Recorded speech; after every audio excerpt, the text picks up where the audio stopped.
ஏத்தே ட்ரெஸ் எடுக்க போறேன், போயிட்டு வரேன். மர்மோள, யாருக்கு துணி எடுக்க போற? ஏத்தே எங்க அம்மாவுக்கு அடுத்த வாரம் பிறந்த நாள் வருது. அதான் எங்க அம்மாவுக்கு ஒரு சாரி எடுத்து கொடுக்கலான்னு கிளம்பிட்டேன். நான் சொல்லுத கடையில எடுங்க.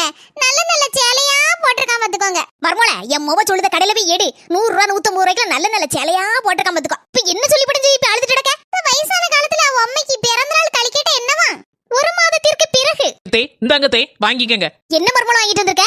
அடுத்த வாரம் உங்களுக்கு பிறந்த நாள் வருதுல தே, அதான் சாரி எடுத்துட்டு வந்திருக்கேன். பிரிச்சு பாருங்க தே, பிடிச்சிருக்கான்னு. மர்மோள, சேலை நல்லா இருக்கு, அடிபொலியா இருக்கு. என்ன மர்மோள, சேலை 2500 ரூபா போட்டுருக்கு. இருக்கட்டும் தே, உங்க பிறந்த நாளுக்கு ஒரு நல்ல சேலை எடுத்து கொடுக்கணும்னு நான் நினைச்சேன் தே, அதான் எடுத்துட்டு வந்திருக்கேன். எங்க அம்மா மாதிரி தான் தே நீங்களும். மர்மோள, என்ன மன்னிச்சிரு மர்மோள. நான் உன்னை சரியா புரிஞ்சுக்கிடாம உன்னை எல்லாம் ஏசிருப்பேன். என் அம்மாவை கூட சேர்ந்துக்கிட்டு உங்க அம்மைக்கு சேலை எடுத்து கொடுக்கும் போது கூட 100 ரூபாய்க்கு எடுத்து கொடு அப்படி இப்படி உன்னை ஏசினேன்.